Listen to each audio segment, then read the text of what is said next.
Hey everybody, welcome to another episode of Burn This Podcast. I'm Brandie Posey, the host of Burn This Podcast and the founder of Burn This Records. We have another pre-sale happening. Oh my god, they just keep coming. That's how a label works, man. This one is Jay Light, and the album is My Wife Hates These Jokes. She might hate the jokes, but she loves Jay. You're gonna love him. You're gonna love the album. It's available right now for pre-order everywhere on February 21st. Enjoy my conversation with Jay Light.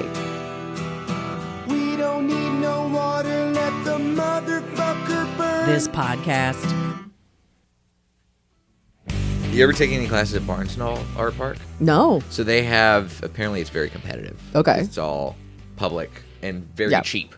Okay. So my wife and some of her crafty friends, they try and you got to get in a digital queue to get these classes. Like you're trying to get like Taylor Swift tickets. Oh, yeah. It's that level of competitiveness. It's the same people too, I bet. Yeah. This feels like a very there's one-to-one. Definitely one-to-one. Yeah. If you're making friendship bracelets for Swift concert, you're also going to be in line for the jewelry making, which is the number one. That's the class everybody wants to get into is jewelry making. Yeah. She's never been able to get into jewelry making. Oh, God. But she has done like stained glass. Oh, cool. She did a book making class, which was not what she expected. She thought she was going to get to learn how to do like actual book binding, but it was just kind of a weird paper making class. I see. Which she didn't hate, but she's like, I wanted to learn how to make little books. I get that. I did during COVID. I did a pottery class over Zoom. That was like hand pot stuff.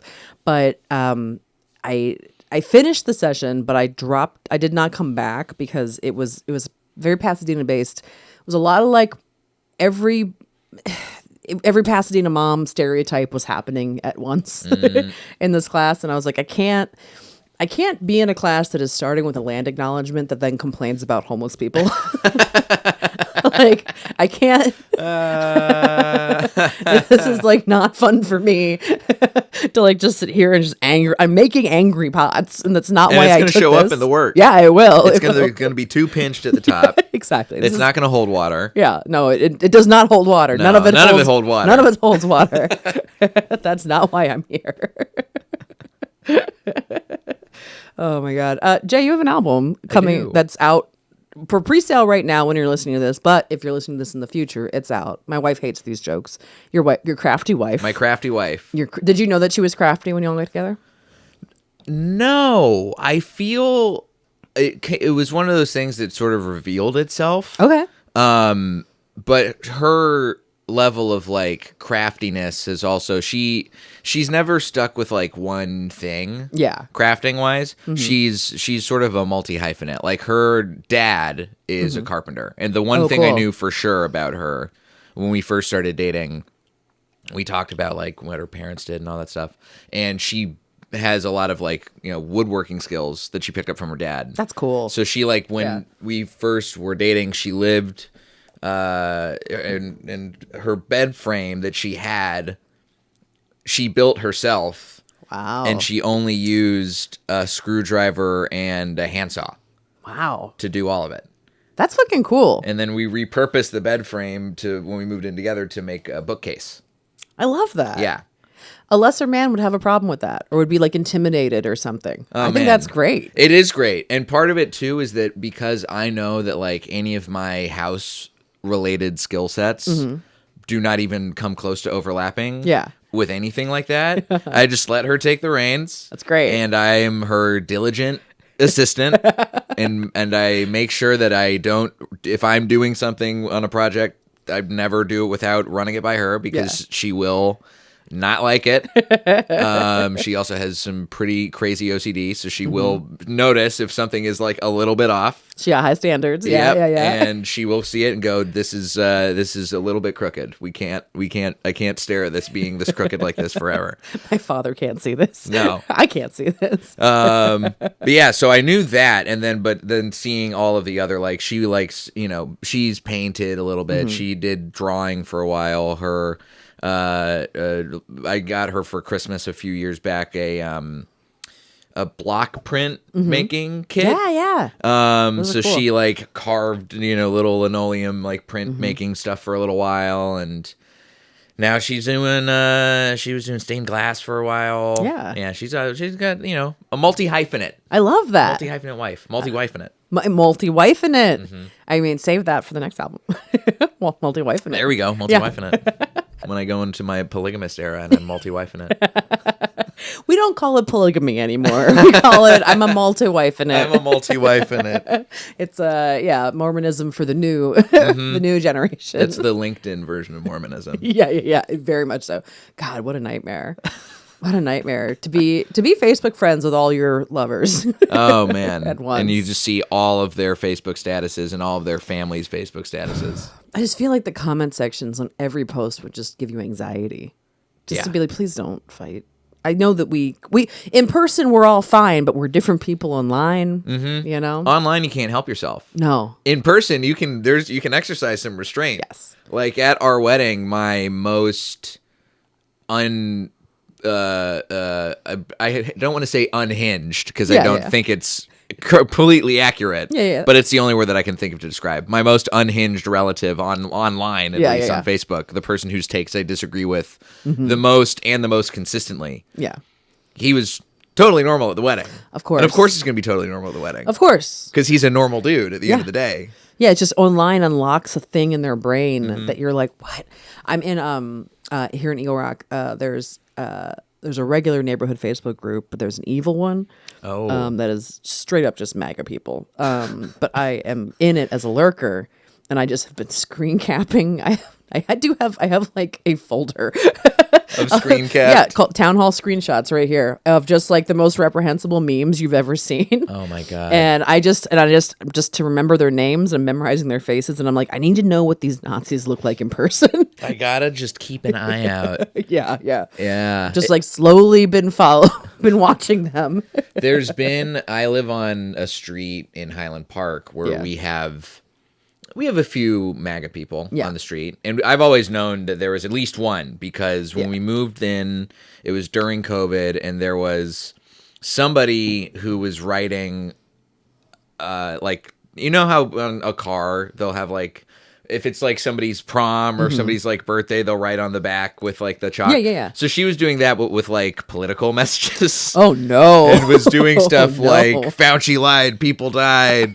And then and it was just like it was weird because it started out being pretty like choose love, like stay safe, and then it started getting really weird and conspiratorial. Yeah. As you watch the Q spiral happen. Yeah. It's wild. And you can see like because I was always parked in front of the same house, and then I noticed like the flags that were hanging on the house were changing from being like normal American flags to like there's a thin blue line flag. There's some weird Christian flag that I've never seen before and still can't imagine what it means. And I've looked it up and tried to be like, what does this thing mean? Yeah, there is no Jesus flag. Jesus never had a flag of any kind. No. You know, the disciples weren't walking around with like a giant flag behind him.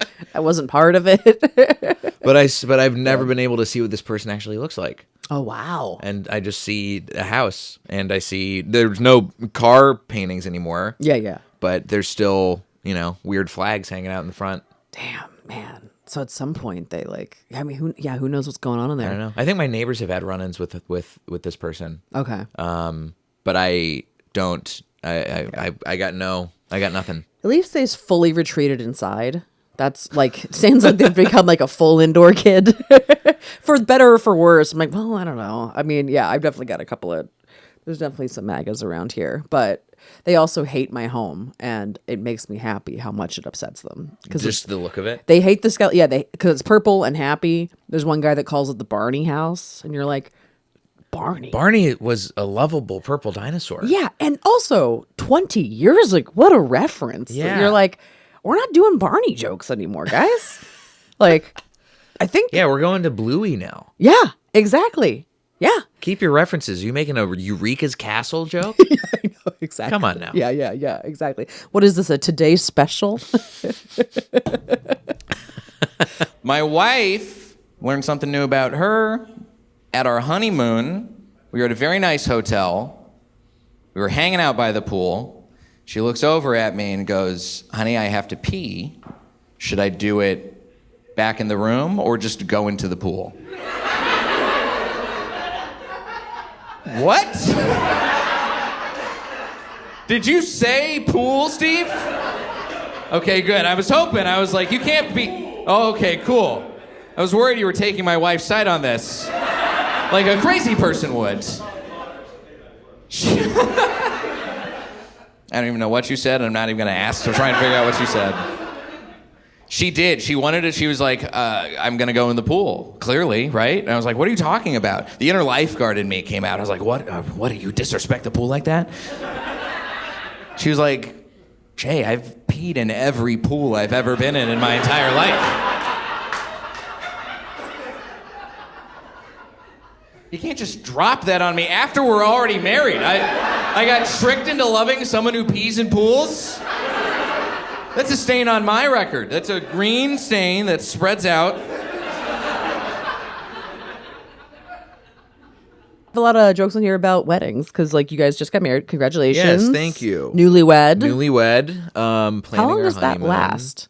How long does newlywed last? I feel like a year. Okay. I feel like a solid. You give it a year. Yeah, to the first anniversary, kind of. Yeah. Okay. And our anniversary, because we got married in July. Okay.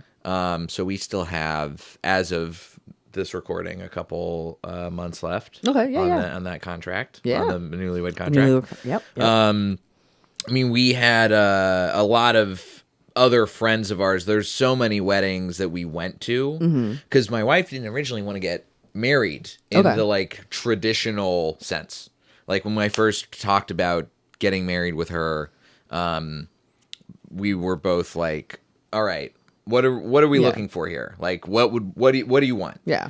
And she originally was very like, I don't want to go through the fanfare and all that stuff, and maybe we do a courthouse thing, maybe we do like a road trip, maybe we do something fun. I was like, yeah, sure, whatever you want. Yeah. And then we went to the first wedding that we went to where that perception changed was a friend of mine's wedding who got married. It was a very strange wedding, but in a good way. Like they had a jam band as instead of a regular band or a DJ. They had a karaoke barn. Yeah. They had all sorts of fun, like cool stuff happening throughout, and it was very small and intimate, but it also felt very unlike what you would imagine.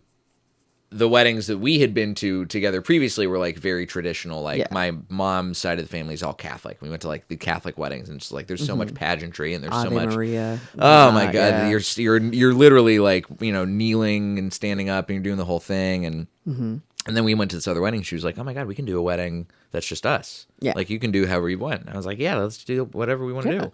So then we went to a bunch of other people's weddings because we just it was like that time of life where all your friends, you have a rash of friends who are getting married. Yes. And in seeing all the stuff that happened at all these other people's weddings, I was like, well, I have to write about this. Of course, yeah. And that wound up becoming the thing that like drove the way that this set came together was just like talking about all these other weddings. Well, it's interesting because I think everybody has that period of time where it is like there's a few years where that's just what's happening in that season of life. And it is a cool, I'm very happy as older I've gotten, like people are doing more personalized weddings, that they aren't just these kind of, this is the way that you do the things and that is what a wedding looks like. And I love watching a relative be at like one of those weddings for the first time because they're like, is this real? Are you actually married? I don't know. There's no priest, so that was I had a lot of those relatives at our wedding. Yeah. And I knew as soon as they showed up, because we had our dress code. We did it outdoors. Our dress code was garden cocktail attire. Oh, nice. And as soon as all of my relatives who were in that sort of vein showed up, dressed like ready to play ball, I was like, yes, this is going to be great. They're going to be on board. They're going to see you can do a wedding and it doesn't have to be like in a church. Yeah. Overseen by a priest, all of the like traditional things that you imagine have to happen at a wedding. They don't have to happen. Totally. We're going to have a great time.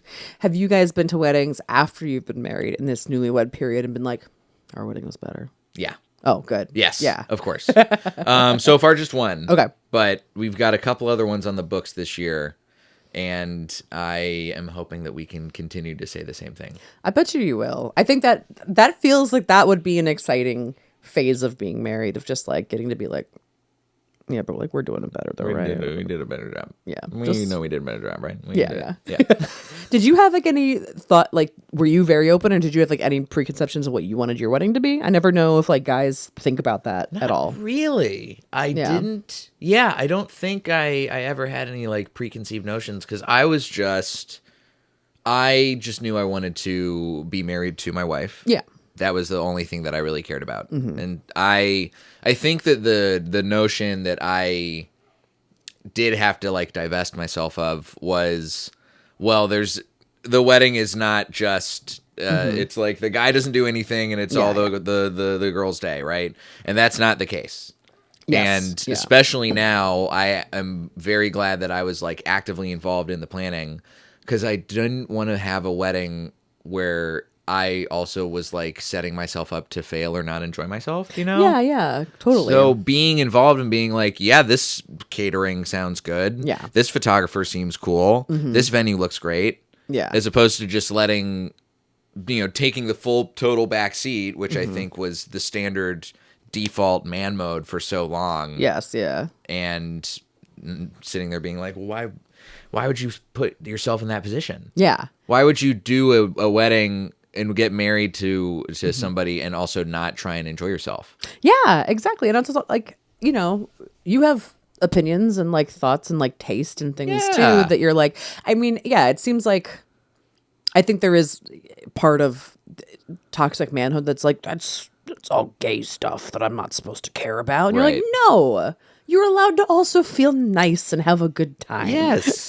You can have opinions and express those opinions. Exactly. Because you are a part of it. You're a part, it's 50-50. Yeah. Also like take some pressure off your wife and help her make a decision so she doesn't feel alone in this moment too. Yes. Because it's a part-time job planning one. It is. Like the number of friends that have done them where they're just like, and then here's my spreadsheets and I'm figuring this stuff out, and you're just like, God damn, man. Oh man, the spreadsheets, we went deep. We went sure. so deep. We had so many layers to the spreadsheets. Because we also, I mean, we've both come back from a background of producing things. Yes. She has worked as a producer in, film and TV, and I've obviously produced live events and stuff. And so I was like, we were both like, we don't need to hire somebody. We know how to know how to do this. We know how to talk to vendors. We know how to make phone calls and we can handle that stuff. Yeah. It's, man, I love a comedian entertainment, like any entertainment world wedding because of that. Because people just are thinking of all of the stuff. Like, I know how to throw an event. I'll do it right.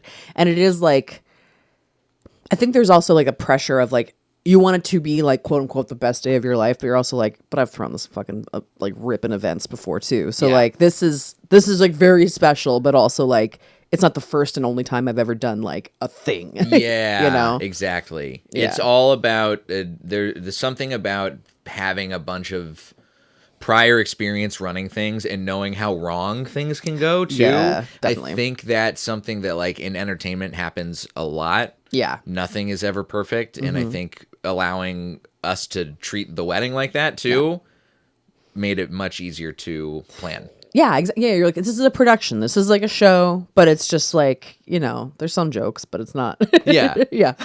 I'm kissing somebody at this show. Yeah. Which doesn't happen most of the time. I can't think of a time when I've ever kissed somebody at a show I've ever done. I mean, thank God, the shows we do. Yeah. You never, some weird improv scene. Somebody's going to put me out there. No, it's not going to go down like that. Oh, God, no. So our wedding planning, that basically took up the entire past year. And I never thought I was going to be learning new stuff about us. Like, really, truly, I thought we were done with, like, learning new things about each other. The relationship had been going on that long. I found out new stuff about myself, and I found new stuff about her. First of all, I found out about a week before the wedding that I kiss weird. She just dropped that on me a week before the wedding. Honey, did you know that you kiss weird? Did you know you flex when you kiss? No, I did not know that. Horrible. It's like the bottom block of the Jenga tower of my entire sexual identity just collapsing before I literally have to do like public speaking for kissing. I have to kiss in front of all of the people and be like, look how good I can do that. She told me I flex when I kiss. My lips get hard, which these are not supposed to be. No, these are not supposed to be hard lips. Look at these lips. These are so supposed to be pillowy lips. They're like Tempur-Pedic mattresses. You put wine on one side of my lips, you jump up and down, the wine doesn't spill. That's what these lips are supposed to be like, comfy. I have hot girl lips. I've been misusing them this entire time. Women in Los Angeles pay to have lips like mine. I got the Mo Natural and I'm wasting it. I don't know how I got these lips. My only assumption is that someone way deep in my ancestry had to have sex with a slave. That's, I think, the one gene that came in. That's my only assumption, right? Like, most of my family tree, probably like birch, aspen, but there's one stripe of mahogany somewhere in there, deep vein, and it passes through the lips. That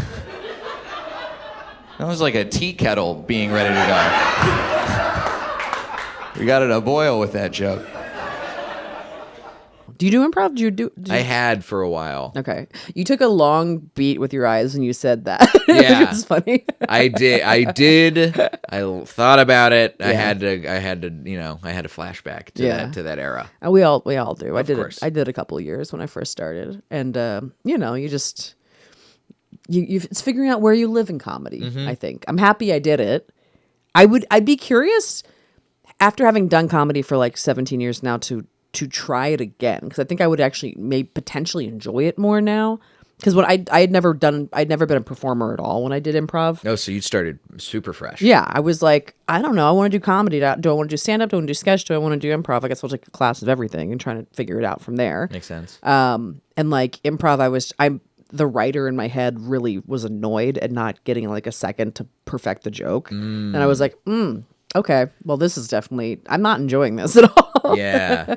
I did. I mean, when I first started doing comedy, all I did, like improv in high school, I was on our improv team. Yeah. And then I took a couple improv classes right out of high school.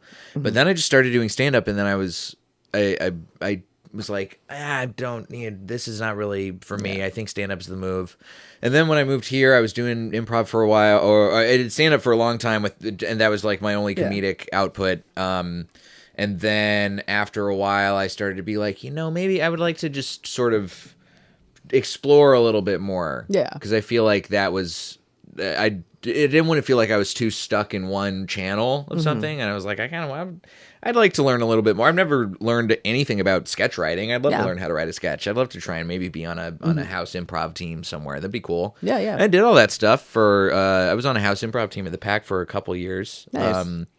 But then it got to a point where I was like, all right, I feel like I've gotten everything that I would like out of this, and I would rather, and now I know. Yeah, yeah. I would rather go back to the thing that I'm like actually willing to put a lot of time and effort and energy into. Yeah, yeah. It's always been like an interesting tool of some kind, but like, I remember doing a show at Second City that the format of the show was like a stand-up doing 15 minutes and then an improv team doing 15 minutes based off your stand-up, rinse and repeat twice, and then at the end, everybody, including the stand-ups, came on the stage and you pulled ideas out of a hat and would do one-liners based off of it. Okay. And it was me and Alex Hooper, but they had us warm up with the improv teams backstage. They were like, "Come on, guys, so jump in, y'all warm are up." zip-zap-zopping back there? Yeah, but we did 5 things, which is like you name a category. And you say 5 things. Yeah. Yeah, and then like they gave me like 5 reasons you ate ice cream. It's supposed to be just like fun little ideas or whatever. And I just went thinking about my dead mom, thinking about my dad dying, thinking about my dog dying. And I just couldn't stop saying the things in my life that were going to die. And I was like, God damn, this is not the most stand-up answer of all time. Yeah. You're supposed to be like Gleep Glorp. I don't know. It's melancholy. I was hosting an open mic last night at the PAC, and they had a sketch show right beforehand. And a couple of stand-ups referenced the fact that all of the sketch people were like hanging out front of the theater, super happy, super like, oh my God, let's go do the thing. And then the stand-ups were like, fuck, are there going to be like real people here? And then they came and said, they're like, oh no, it's just a dark room with a bunch of people who are sitting and not talking to anybody else. This is what I'm here for. This is great. Exactly. Thank you. The antisocial energy that I'm in for. Exactly. Yeah. No, I mean, that's real though. That's unfortunately very real. It's funny. Yeah. The level of like like antisocial you have to be a stand-up, but also the fact that it is like, oh yeah, you can hang out with people. Yeah. And you just got to find the people in whatever part of the scene you're in that you like to hang out with. Yeah. Like that was the part that really threw me for a loop for a while. Yes, yeah. So I'm glad to have finally like, you navigate around, you figure it out. Oh, totally. Well, like I remember when I first started, like I've always been, I can talk to anybody. Then I my first year, did you ever go to the Scoomies? The old, No. The Scoomies were like open mic award show that Robert Yasamura and Vamp Sanders did at the old Open Mic of Love in UCLA. And they would do it for like 20 years. They did this award show. You dressed up, they would pair you up and you presented a category. Okay. But my first year, me and a comic I won't name, I'll tell you, I'm doing a podcast, I'm editing this.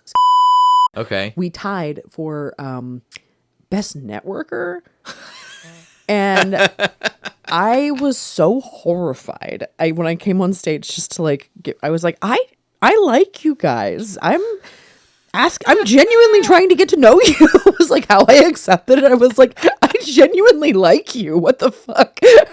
Oh my God. And then was like, yeah, hey, thanks a lot. This is fucking awesome. And I was like, God, man. And then a bunch of comics afterwards were like, no, it's like, you're doing it right. It's good. And I was like, I'm not networking. I'm just because you just got the award. That doesn't sound like you're doing it right. Yeah, I was like, this is gonna mess with me.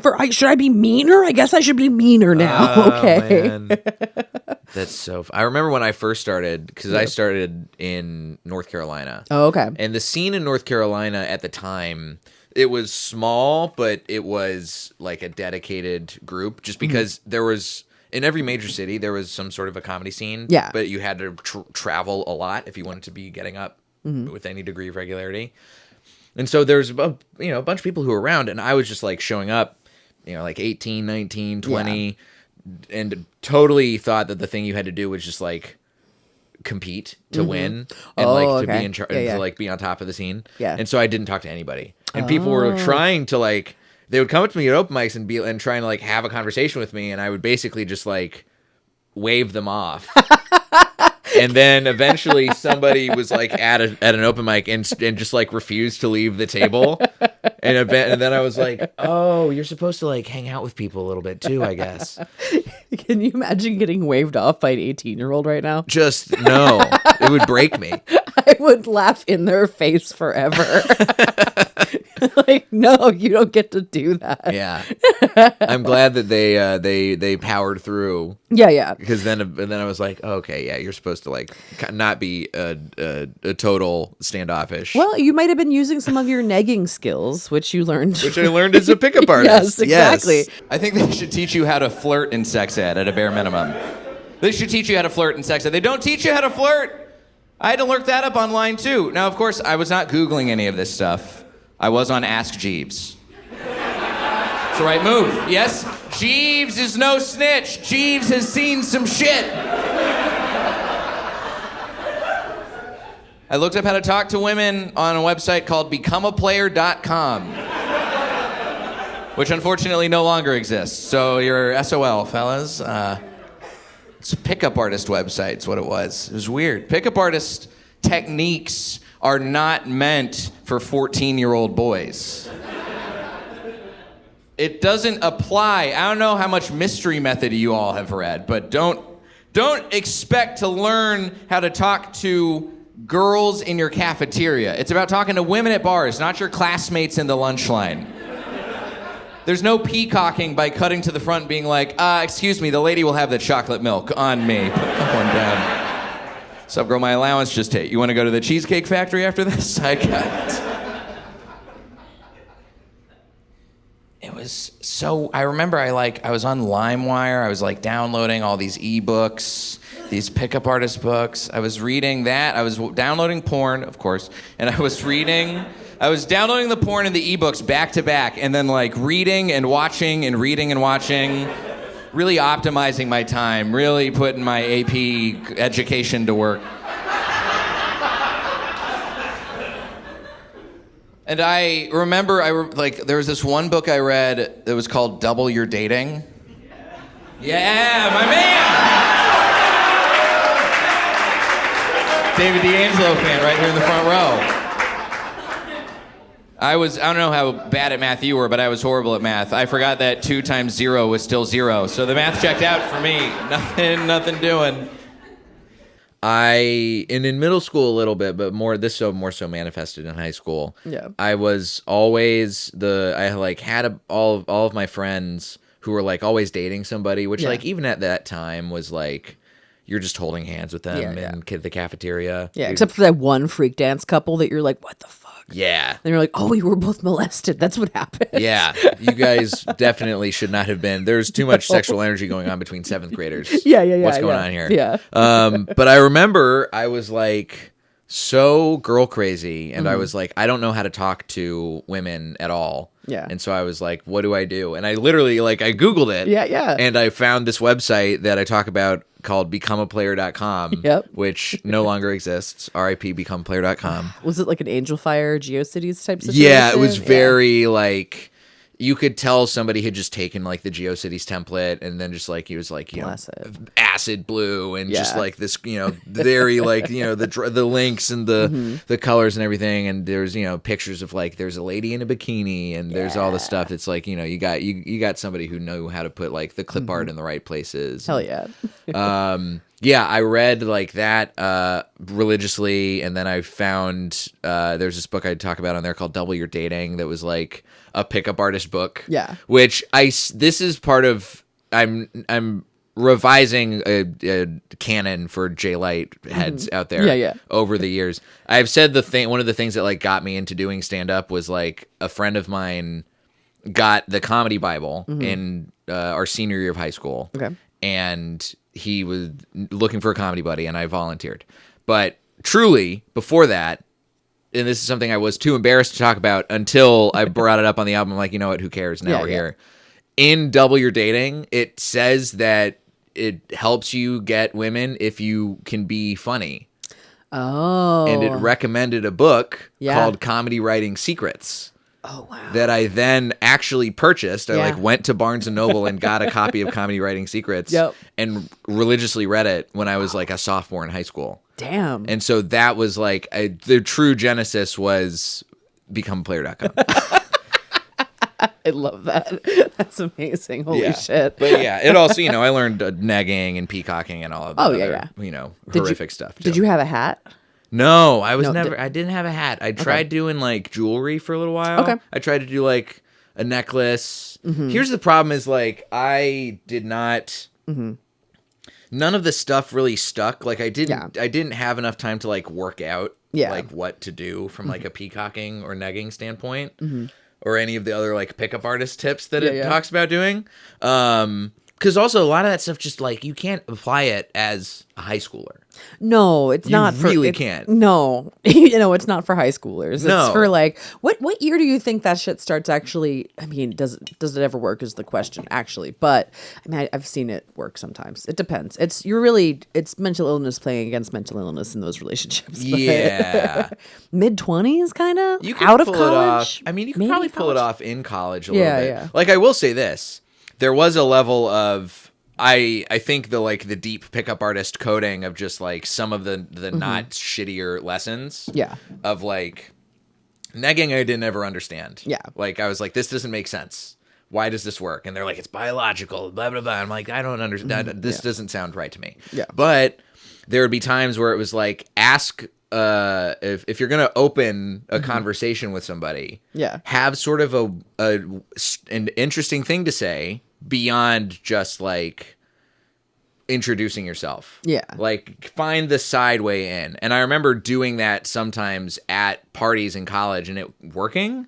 That makes sense. It's like having like a thing to jump to versus just like running out of like so here do you have siblings? It's like immediately getting into like who cares? Like give me a thing to get your point of view across, you know? Yeah. I remember and this and one of those things it's like a reading the room kind of thing also too where it's like I mean you got to do that in comedy anyway. Yeah. But like I think you should be able to do that in human interactions a little bit. Yes, I agree. Yeah. I remember one of the only times that and this line did not get me anywhere close to like even like making out with a girl at a party. Yeah. But I said to this girl I saw at a party who I thought was cute, I said, hey, you look lost. Oh, because she was yeah, kind yeah. of just like looking around, and she like didn't look like she was. I didn't know what was going on, but I was like, "Hey, you look lost," and that like started this very fun conversation. Yeah. No, I mean, I think it's just like to be perceived as like, oh, you see me, okay, God, like that. It goes a long way. I think. Yeah. Yeah. But that also, the dark side of pickup artistry is you show up to a party and you're like, hey, watch me do a magic trick with my cool hat. You look super stupid. Yeah. Why are you looking so dumb? Let me buy you a drink. God, Tell you how dumb you are. I mean, it is wild, like how many, God, comedian tricks and magic tricks, magicians and comedians is like the dark side of, and salesmen. The dark side of all three is pickup artistry. I feel like, it's our shadow selves. The Jungian version of any comedian is either a software salesman or a pickup artist. Oh God, so gnarly. Yeah. Did you have magic tricks in your pocket? Or of course. Yeah. I started doing magic before I even thought about being a pickup artist. Oh, so you already had that ready to, it was always in you. It was always in me. Yeah. No, I always liked magic. And then I stopped doing magic in high school. Yeah. Because I realized how much practice it took. It was like playing piano. Yeah, it's a like, lot. It takes a lot of time. And I didn't have that time to give it anymore. Man, the last time I went to, have you been in Magic Castle? Never. Oh, it's fun. I mean, it's fun. It's very similar to the Comedy Store. It feels very like a bunch of magicians hanging out. Yeah, like, I've heard that sort of like old Hollywood-y, Yeah. like kind of a feel. It's like a clubhouse and the multiple rooms. It's for people watching. I think not even just watching the magic, but just like people watching. I think it's great. But we went for Valentine's Day 2 years ago, and it was great because that year it was the day after the Super Bowl that the Rams won, and that was here in LA. And I don't care about sports, but the Cincinnati Bengals are who lost. And I'd say 70% of the people at the Magic Castle on Valentine's Day were Cincinnati Bengal fans that had flown in for the Super Bowl. And then their wives were like, we're doing something for Valentine's Day. So it was all these depressed Ohioans walking around just watching magic. In tiger print ties. Oh, yeah. I mean, truly, it was awesome. And then, like, we watched, we saw 3 shows. The first show was like an older magician that had like you could kind of see the quarters. It was like he's like past his prime. He's like not great, but like he's still going for it. But you were like, if I look close enough, I can see what you're doing. The sleight of hand's not as sleighty as it used to be. And then like the big show in the main room was great. It was like, oh man, you guys are like there. And then there was like a young magician that we saw at the end of the night, and we watched him bomb. And I'd never seen a magician bomb before. But he had a card was supposed to end up in a soup can, but he put the lid on too tight, and then he'd brought a couple up on stage, and like it was a woman's card, and she couldn't get the lid off, and he was like, "Oh, hold on, let me do it for you," and then he couldn't get it off, and he's like, "Oh, fuck," and you could see for a second he's like, "Oh no, the card needs to come out," and then this Bengals man is on stage. He's just like, "Is the card in there? Is that what it is? Here, I can do it." And he just take the can from the magician's hand. He's like, man, buddy, you really screwed this on tight. I'll take it. I'll work on it in the audience. And he just takes control. That's so funny. And then God. they walk back in the crowd because the guy is just like, I didn't tell you they could leave the stage, but okay, I guess they're gone. I need to do my next. I have 2 tricks left, but it clearly shook him. Yeah. He wasn't in and the next one was him like cutting out paper and making a heart, but in the crowd, that guy was like passing the soup can to other dads trying to get it open. And then like halfway through the last trick, like 5 minutes later, we just hear this pop, and some other guy in the crowd just goes, "Yeah, it's a card in here." So I just ruined his momentum on his closer. And it was like, me and Rick were in the back just like, oh my God. That's incredible. This is amazing. That's fantastic. I had no idea that it could be this. Oh yeah, magician. I bombed as a magician. Oh really? Yeah. Oh man. This is part of my my last couple years in magic. So I was always the kid who would do like magic at the talent show. Yeah. Right.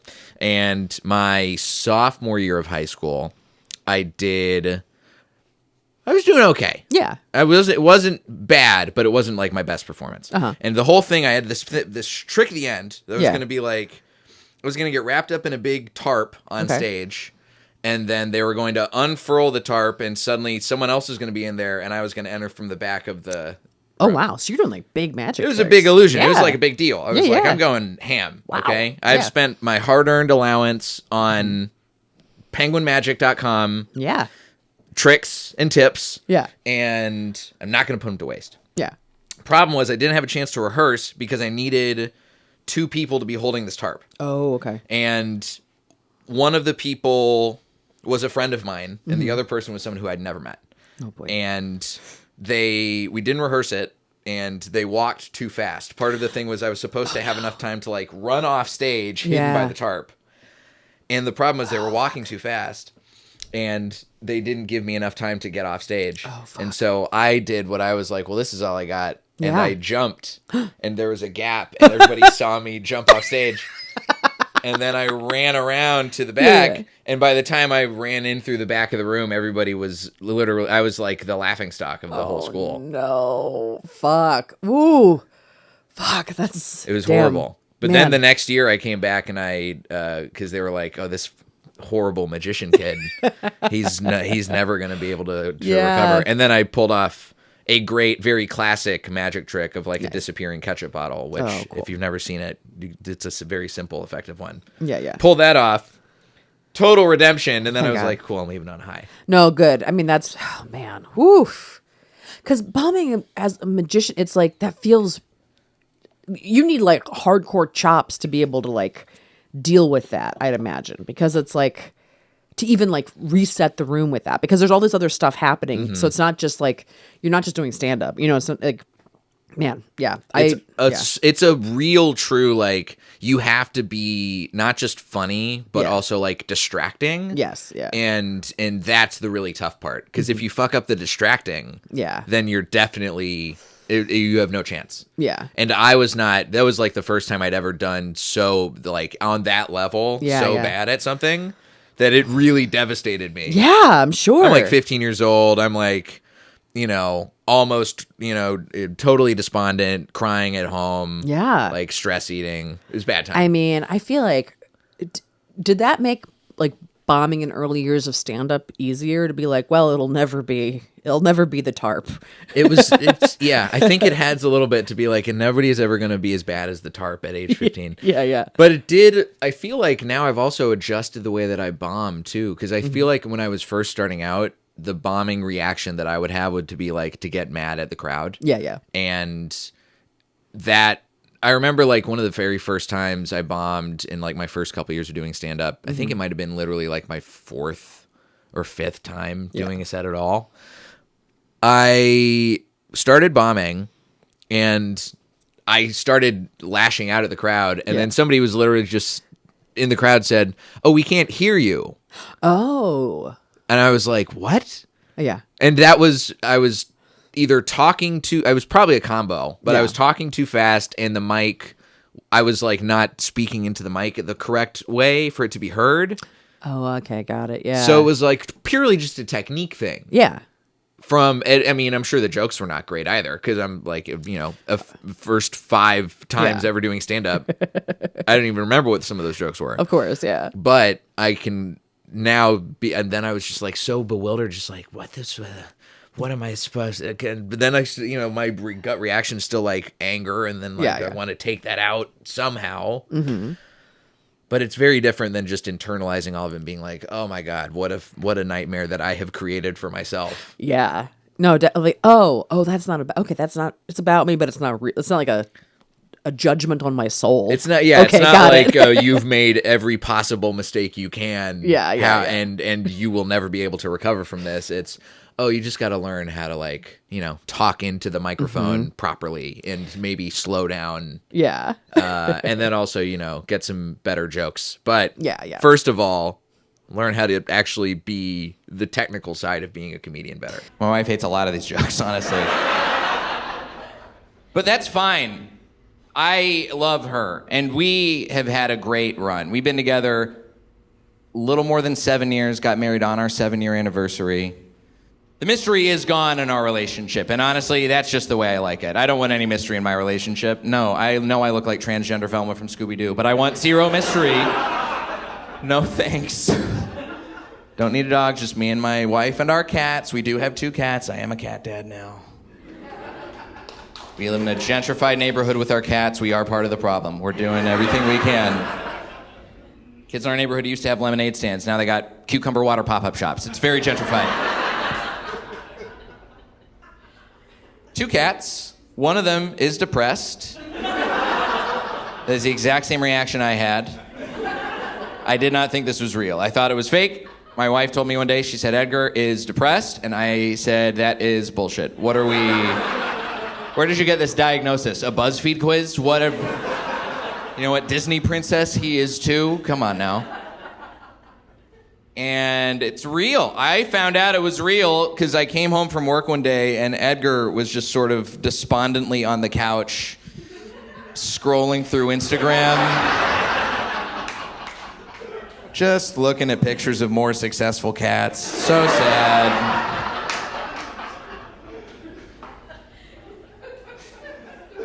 He's okay now. He's on medication. He takes a Prozac like any normal depressed human does, but it's a cat formulation. It's Prozac. You just pop a couple right in his little mouth.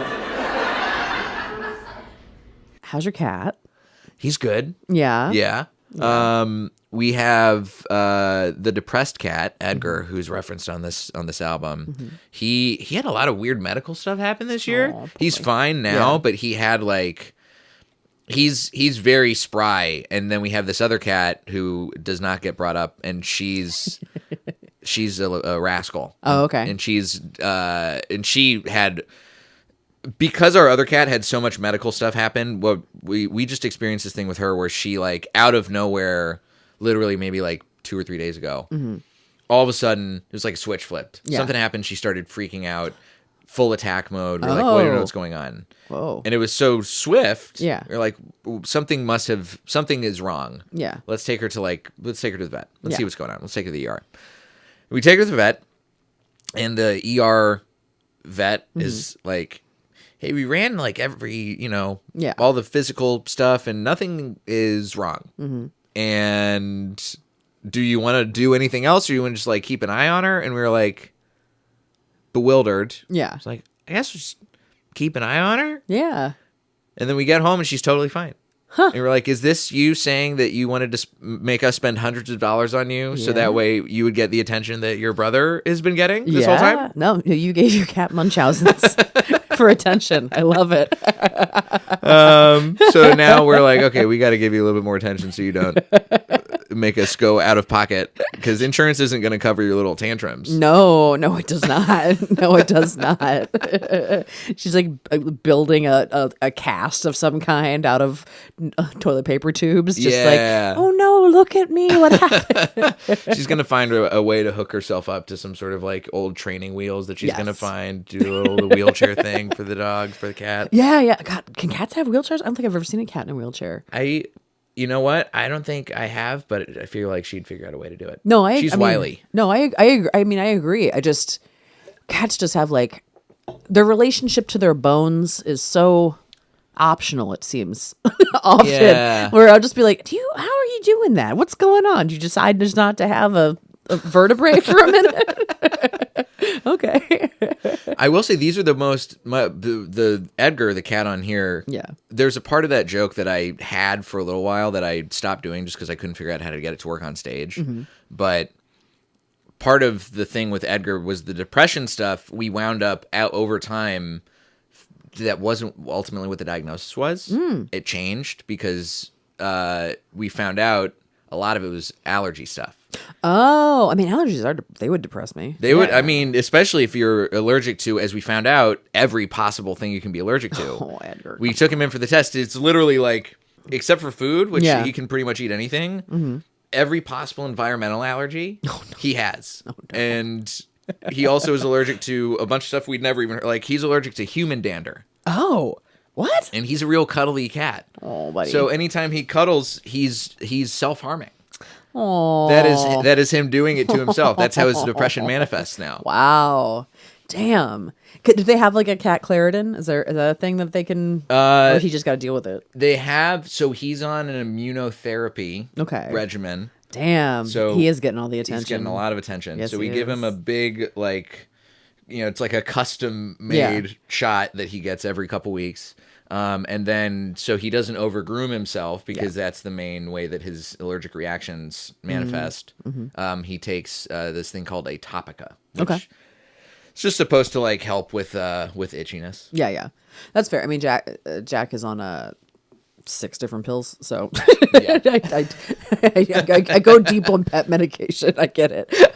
6 different pills, and he gets a shot every 3 weeks for his kidneys. So Edgar's on some liver pills right now. Aww. And he had he's on something else. He had like we still don't know what it was. A classic, like you take your pet into the vet and they're like, we don't know what's going on, but we're just gonna like try a bunch of stuff out and let me know what happens. Good old medicine. God, they love to just like be like, can we have $500 to take their blood? Yeah. Is that cool with you? If we just like charge you $500 so we can just like have their blood? Is that cool? The really nice thing for the last run of stuff that we had him in for, because he had something where like his legs stopped working. We didn't know what was going on. He couldn't jump.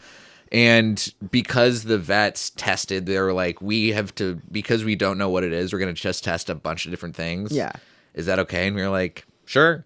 And now he's hit his deductible for like a bunch of different categories on the pet insurance. Yeah. So he's covered and good to go Love for it. a bevy of conditions when the time inevitably comes for something to, cycle back around again. Till he needs some more attention. That's great. Till he needs some more attention. Yeah. What is other cat's name? Linus. Okay, Yes. great. I just wanted to get Linus's full shout out. Linus needs a shout out. She will be listening to this podcast. Yeah, I had a feeling. And I feel like if we do not give her flowers, she will throw a tantrum again. She's like, I need a parasocial relationship with my dad because that's the best we've got, I guess. Oh yeah, she is, and she's definitely more my cat than my wife's cat. Oh yeah, like Edgar's my wife's cat. Yeah. He and I have a great relationship, but I'm his cat stepfather. Yes, right? yeah. And Linus is my cat, and my wife hates that because like Linus, I can hold her. Aww. She will like crawl up and hang out and be totally chill, and my wife tries to pick her up and just refuses to let her do it. Got it. Did they get along, Edgar and Linus? Pretty well. Okay, that's good. Every once in a while, there's some fighting, but nothing too, beyond like a sibling rivalry. Yeah. I mean, as you do. I mean, me and my brother used to fight like crazy. Oh yeah, that's what you do. It's, of course. The one thing he does that I still we don't know why he continues to do this to her. He will go in very hard to smell her butt. Okay, and then he always hates how it smells, and you can tell because he pulls his face back and he makes this like shocked face every single time where he just like his jaws drop and he's just like and we're like, you know this is what's gonna happen. It's never been good. You've never come away from this being smiling. Learn from this. Let her be. Edgar will never learn. He's a big dummy. He's a sweet dumb boy. Aw, that's good. Good boy. Good boy and good girl. Yes. Linus, shout out. It's nice to see so many people with glasses in the room today, too. That's my target audience, the blind. That's what I'm going for. We feel seen, I see you, we see each other. Those are glasses you wear around a chain? Oh my God. I hope I'm never that much of a fucking dork, but... Blind, baby. What's your name? Steve, how long how old were you when you first had to start wearing glasses?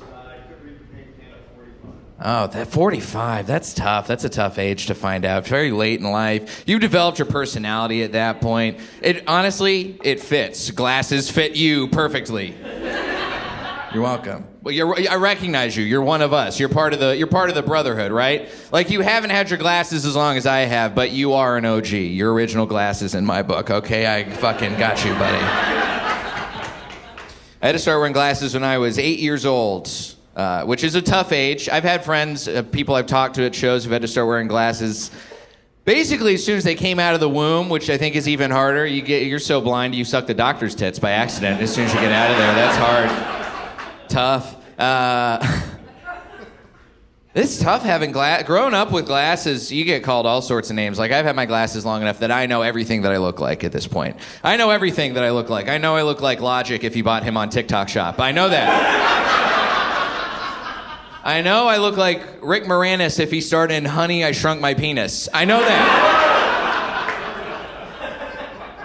I gotta look presentable. I gotta look nice. If I don't, if I wear all black, I look like School Shooter Napoleon Dynamite. We can't have that. No, sir.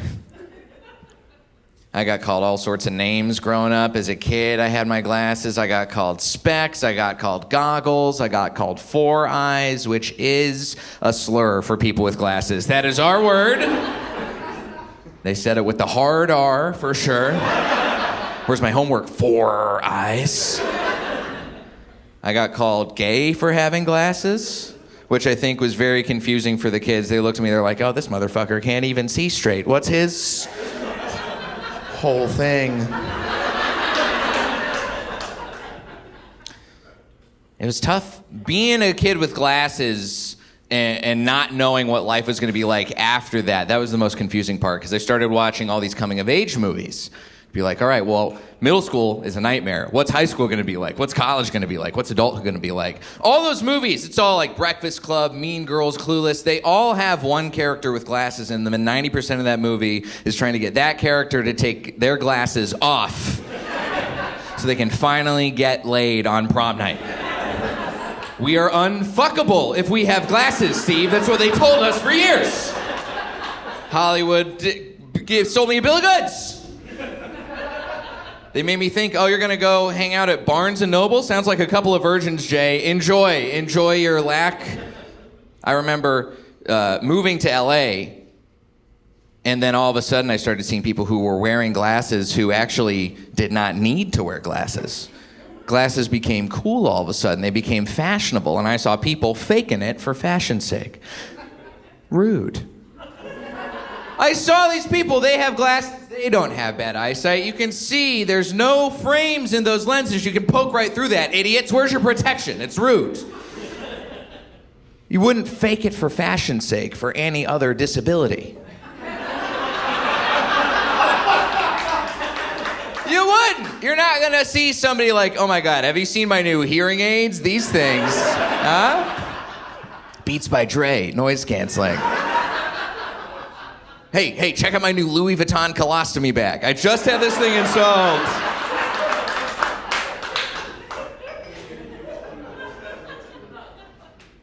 And eventually, I was really uppity about it for a while. I was really, these people are appropriating my culture. That is not right. I will cancel you for doing glass face. We can't have that. And then all of a sudden I start recognizing, all right, these people, they're allies in my struggle. Every time I see a hot person in a movie pretending to be a scientist wearing glasses, I'm like, all right, they're helping the men and women with glasses level up our ability to get laid. That's all I can hope for. It's helping our perception in society. I want to comment on how good your glasses are. Oh, thank you. They're really nice. You're like they're tinted a little bit? Yes. Are you doing like color tinted? No, stuff, I don't. These are not my usual regular indoor glasses. Yeah. I actually just took my glasses into the shop yesterday. You have a shop. I got a shop. It's in Eagle Rock. It's pretty close to Society of the Spectacle. Oh. Shout out to them. Yeah. But my one of my temple pieces broke. Oh, okay. So I have it's getting repaired. Yeah. But I got these glasses when I was in Japan. Mm-hmm. I got these at a Japanese vintage eyewear store. Oh, cool. And it was one of the greatest shopping experiences of my entire life. Yeah. I walk in, and the guy who runs the shop, when it comes time for my turn for the appointment, he has me take my glasses off, and he looks at my face, and he studies it, and then he holds up his finger, and he goes to a drawer, and then he pulls out this exact pair of glasses. Wow. And then he picked out a couple other ones, but he was like, this is probably it. And then I put these on, and I was like, yeah, you nailed it. Wow. Right out the gate. I want that man to look at me. I want that. Holy shit.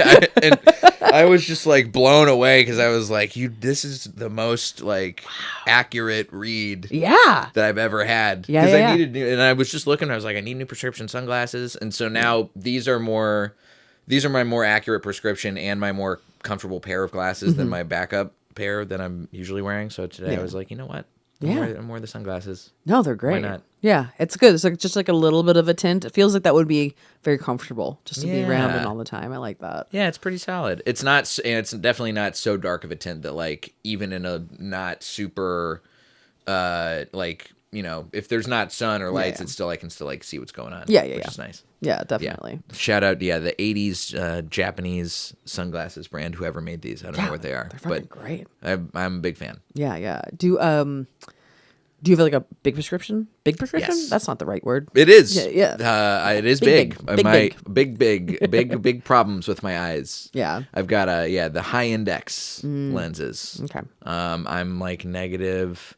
I'm bad. It's really bad. I'm overdue for another eye inspection. The last time I went to the eye doctor, he said that I have a problem with my focusers, which I didn't know. Oh. It doesn't sound like an official term, but Yeah. I think he dumbed it down just for me. Okay. So Do they still do the numb your eyeball, touch your eyeball part of the test? Does that still happen? No. Okay. Do you remember that? Like back, I feel like I'm very bad. I need glasses for driving, and I'm very bad at getting them updated because I'll just be like, they're still fine, and then I'll go every like 5 years and get my prescription changed, and I'm like, oh fuck, I should have done this done years this ago. before. I didn't realize how bad it had gotten. Actually, oops. But I remember the first couple times I got glasses, like when I was in my 20s or whatever, they used to like put some kind of stuff to dilate your eye, and then they would like touch your pupil to make sure you didn't have cancer in your eyeball or something. I've never had that. I've had the dilation happen. Yeah. But I've never had the like touch your eye. That's good. I did have a really mean eye doctor when I was a kid. Oof. Because I've had bad eyes for a long time. Yeah. And I remember I had this eye doctor who would say stuff that was like so unsettling to hear as a child. Like you had, the machine, the thing where it's like the light shines super close into your eye. And he would say like, so there's going to be a needle that's going to poke your eye. And I was like, why would you say this to me? Yeah, why would you do that? What are you doing? God damn. Terrified of the eye doctor for years. Psychotic person. Yeah. Why would you do that to a child? And just totally dry. Like, I think it was probably something that for his mind was a joke. I'm like, for a child, this is not, it's not fun to hear. Don't do that to kids. Oh my God. Man, how do you figure out a baby's prescription?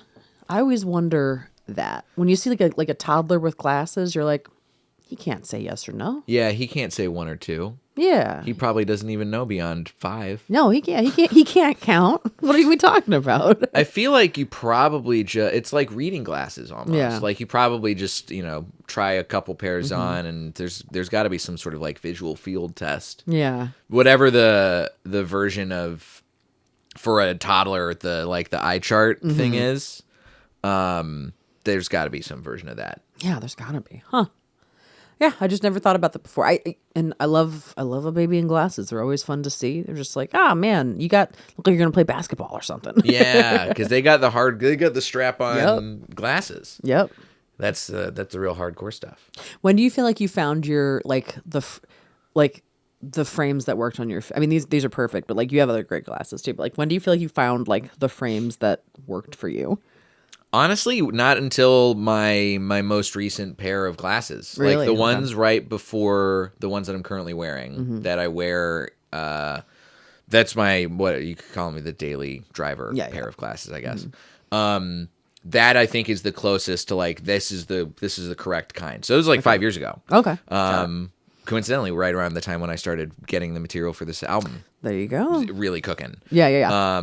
But yeah, like I had because I did glasses like the standard, like when I was a kid, I had the Harry Potter glasses, and then I wore contacts for a little while, and then I started wearing the what you would consider like the hipster glasses of the time, which is like the black rectangle, sort of smaller side, and then I got like a bigger frame, and then I found the kind that I have now, where it's the Dahmer glasses. It's the one that everybody. It's a good look. It's a good look, though. Is the thing though. Like I think we deserve as a country to give us those back. He doesn't get to have them. Yes, I think we need to allow everybody, because you can't just hide the fact that the glasses look good. Yeah. No, they look fucking great. Yeah. I think. I got a pair. Like I think they're awesome. I think it's a good look. It's a fun throwback. Like. He doesn't get to own them. That's giving him more power than he deserves. Exactly. Yeah. Do you think we stop, paying attention to clowns because John Wayne Gacy? No. I mean, we probably should have. If only we had, actually. Yeah, you're still going to. Wait, did he own Burger Kings or Chick-fil-A? He owned one of the KFC. No, he owned a bunch of KFCs. Yeah, he was like a KFC. I didn't know that. Yeah. He owned several KFC franchises. Yeah, think Killing about that. fucking children franchises. Yeah, exactly. I always think it's crazy when you get those like serial killers. Like there's the what is it? Robert Pickton that killed a bunch of women and then like fed them to his hogs and then like killed his hogs and fed those to people. And I'm just like, Oh, I don't know about this one at he's all. a Canadian up near Vancouver. He killed a bunch of sex workers and then would dispose of the bodies by giving them to his pigs. But he was a pig farmer, and then so for years, just like the sausage that Vancouver got, at least from his farm, was just like pigs that had been fed dead women. And I think that is the level of thing that would. I don't even know if that would make me a vegetarian. I often think, why can't you bridge the gap? But that might at least get me off of anything pig related. Yeah, that's gonna get you off of. You're going all beef hot dogs after that. Yeah. I think that would at least remove that from my diet potentially. But I don't know how you come back from just being like, I've eaten people. It's just like not a thing you ever want to learn about yourself. At least it's like people one step removed, though. Yes, yeah, it's not directly. It's like fed by. I mean, yeah, it's people fed, grain finished. Well, yeah, and it's like, what, we're all 5% plastic now at this point too. Yeah, we inhale a credit card every year or something like that. Yeah. So which one's really worse? Like, if you're part of 2 degrees of Kevin Bacon, people or credit card, I don't know. You don't want people to die, but it's the world we live in. Jay, you're an absolute delight. Brandie, thank you. Yeah, thanks for doing this. I'm so happy to be here. Yeah, I'm stoked to have you on the label, dude. Happy to be part of the label. It's been nice getting to know you with all of the fucking great in the world. I love it. Hanging. Yeah. The album called My Wife Hates These Jokes. It is available right now for pre-sale. It'll be everywhere February 21st. Where can people find you on the internet? You can find me at Diet J on social media. I also have a show I do at the Comedy Store and elsewhere called Wrong, a Fucked Up Game Show. Nice. If you want to see some dark comedy game show type of stuff, come see if we're near you. It's at Wrong Game Show on social media. You can take a look and see what you like. Love that. And I must shout out yes, please. the album artwork, mostly designed by my wife, but we pulled it from an actual wedding photo on our wedding day. Oh, awesome. And a very gracious shout out to Taylor Mosby, who allowed the wonderful photos she used to be the album art. That's awesome. It's a great cover. I laughed when you sent it over. I was like, this is so funny. This is perfect. So silly. Man, and also good on you for getting your wedding photos used a little bit more too. I was like, you know what, this is the appropriate. perfect way to use it. Yeah. And if you're in Southern California and need a photographer, Taylor is great. So, yeah, super talented, takes great photos. Hit up Taylor, buy the album. Do it for Linus. Buy the album. Do it for Linus. Yeah, buy the album for Linus, I think. Linus, at the very least, buy a couple albums so we can offset this vet bill that she just made us have for no reason. Her tantrum vet bill needs you, listener, to help out. So you can find it everywhere. Find us at burnthisrecords.com, Burn This Records on Instagram. All the links are there. It's available for purchase right now on iTunes, Amazon, and Bandcamp. And then everywhere to stream on the 21st. If you're going to stream it 1 million times. So Jay can make $10. Please. All right, everybody. Talk to you next time. Bye.